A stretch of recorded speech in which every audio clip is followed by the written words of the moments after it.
Ever seen a trim wheel adjust itself in real time? Virtual Fly is known for crafting some of the most high-end flight sim peripherals out there. We've explored plenty of their gear on the channel, but this one had me grinning from ear to ear the moment I got my hands on it. Now you might say it's just a plug and play control box, but it also has some extra tricks up its sleeve that sets it apart from almost anything else currently on the market. Now, full disclosure, Virtual Fly sent this unit over for testing and review, but they have no input in this video. Unboxing the Trims Neo is exactly what I've come to expect from Virtual Fly. Super well packaged, fully enclosed and protected by a thick foam surround. Right away, the first thing that stood out to me was the weight. This is a hefty little unit, coming in at around 5 kilograms, and naturally before doing anything else, I gave all the buttons, knobs, flaps and dials a quick test. On this unit we've got the rudder and aileron trim controls, complete with these LED indicators that light up during use. Now you'll see more of that in action soon. There's also the flaps lever, the gear switch and the parking brake. And of course, the star of the show, the elevator trim. And don't worry, we'll check out how that works in a bit. As expected, everything about this unit screams quality. There's nothing here that doesn't feel top notch. But we'll look closer at the build quality later in the video.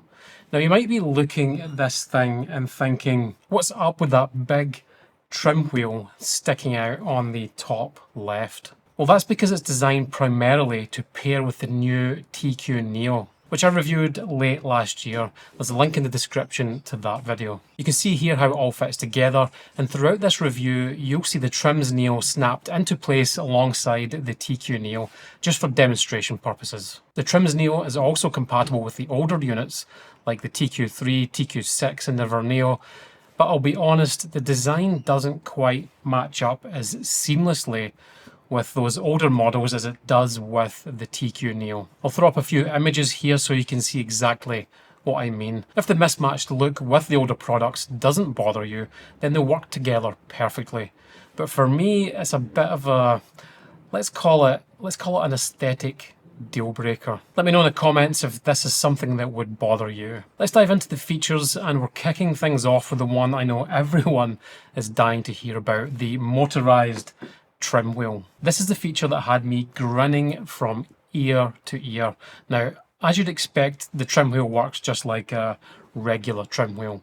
You know, trim up, trim down. There's even a handy little marker to help you set your takeoff trim, and that can also be calibrated in the software. But the real magic happens when you flip that autopilot button.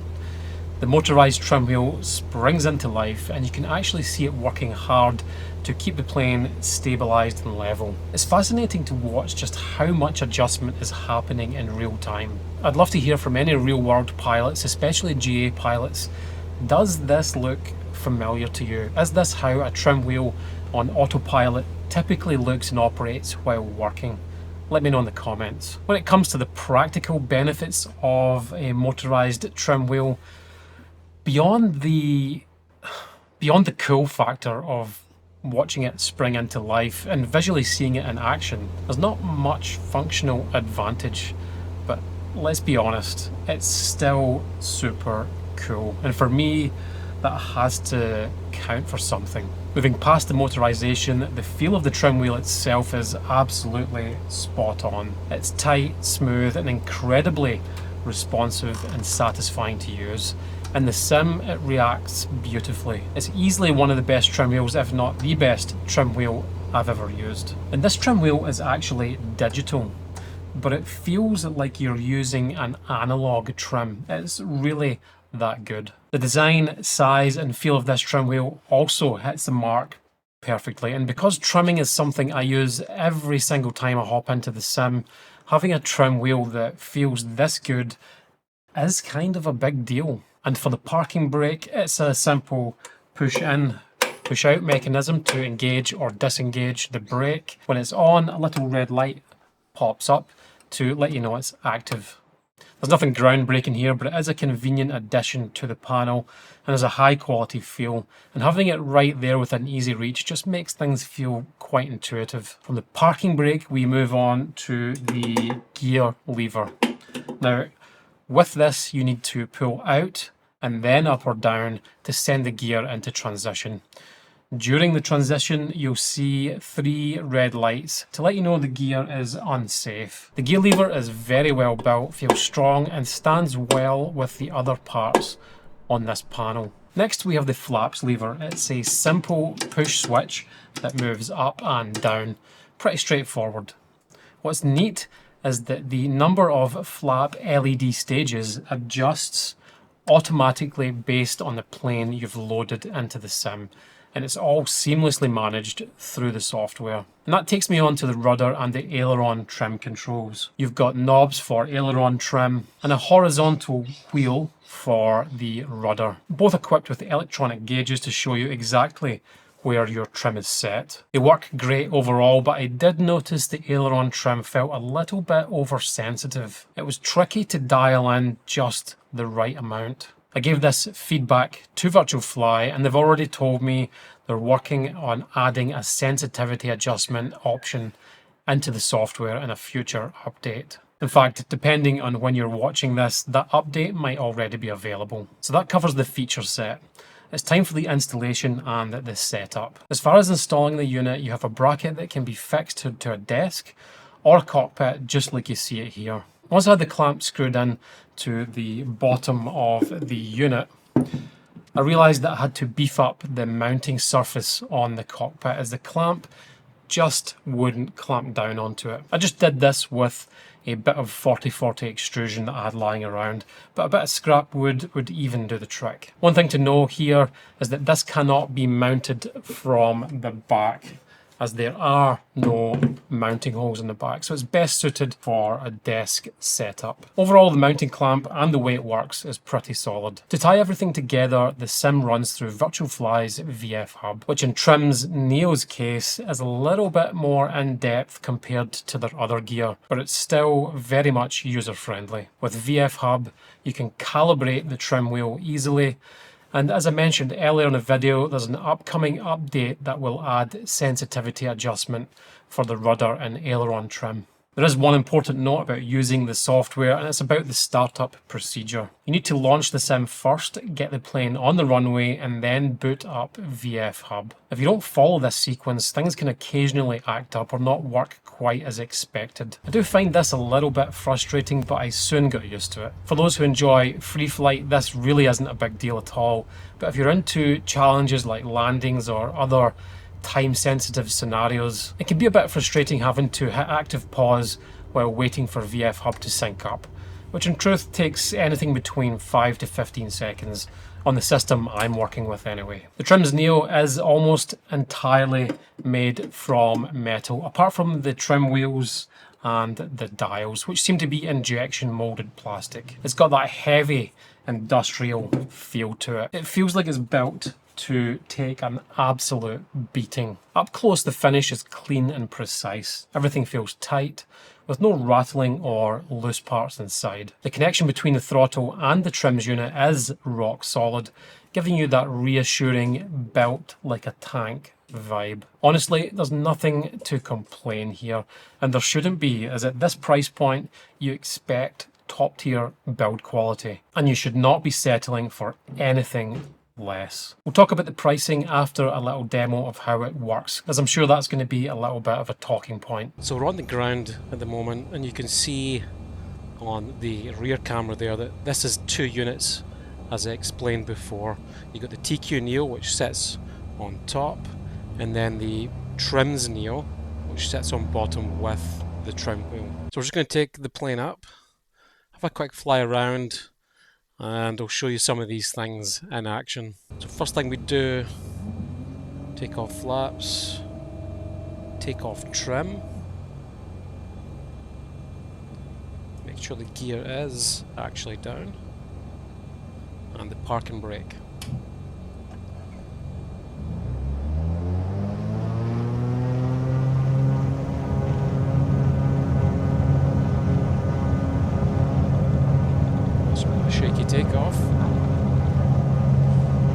windy.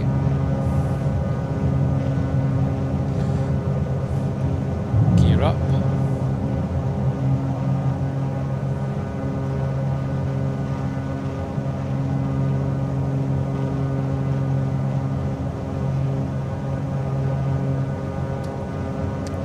Flaps up to stage 1. And then fully up on the flaps. Now you can see the flaps, or I'm hoping you can see the flaps move up and down on the gauges there. One of the things I love about this trim wheel is it's responsive.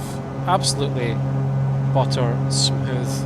And there's a little white marker, like a little gauge with a white marker, detailing where it should be for takeoff. And then the gauges don't end there either, because we can then look at the rudder and aileron trim. If I push the rudder trim, you'll see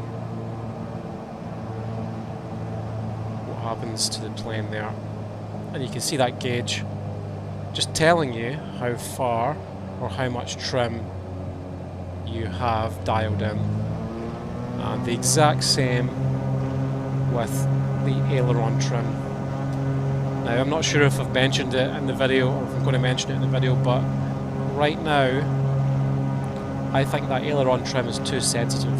So as far as the feeling on the larger trim wheel, the elevator trim, it's super smooth.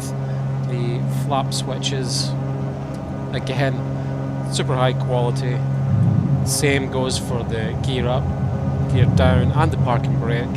I think one of the things that I've really grown accustomed to is understanding where my flaps or the configuration of the flaps sit, even just with a quick glance.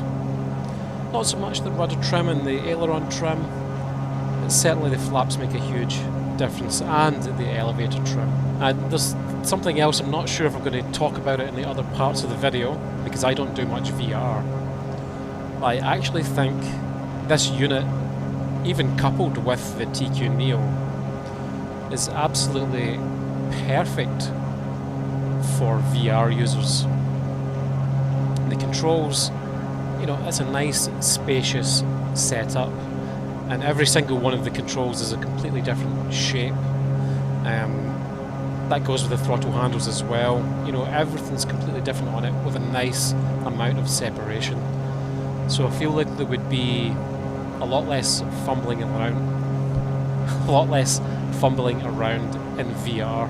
And obviously one of the main things about it is the elevator trim wheel moves in conjunction with the plane. So to see that happening, we just flick autopilot on. I will put it into heading mode.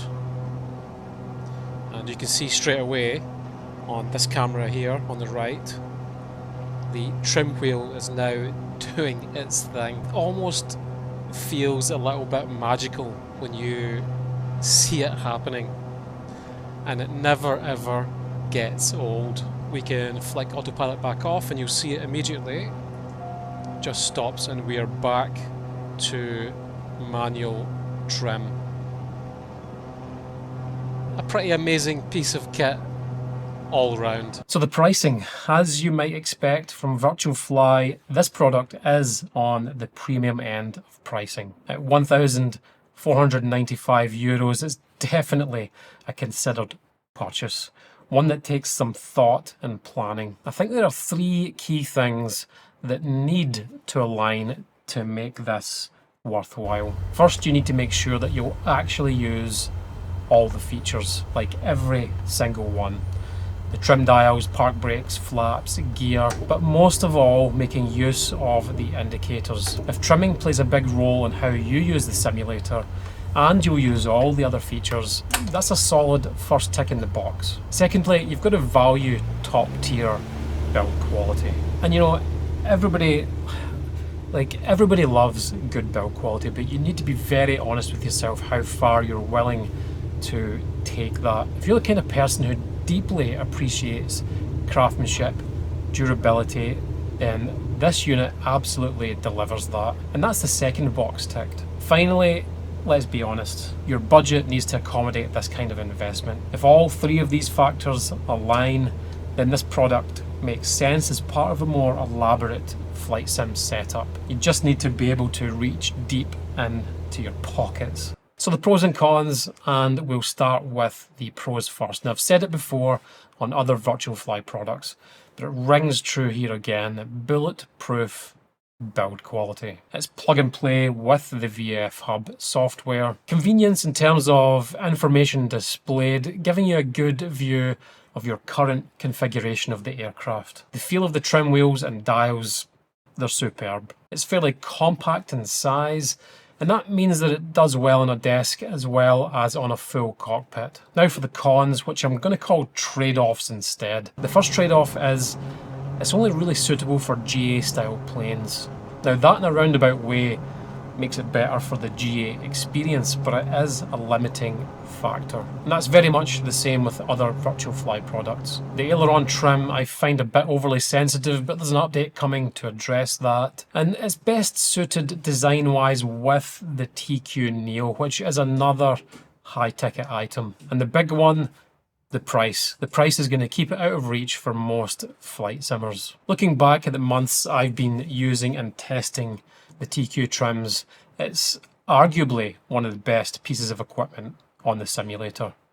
I almost use every part of it on every flight. It's also got the best elevator trim I've certainly ever tried, but I'd argue the flap indicator might be the unsung hero. It's incredibly useful. Not to mention the smile it brings to my face every time I flick on that autopilot switch and watch this do its thing. The build quality is fantastic, the software is simple, and when you match it up with the likes of a TQ Neo throttle, there's just nothing like it on the market in that GA space. I think Virtual Fly with this product, and certainly with some of their others, they don't just deliver, how can I say this?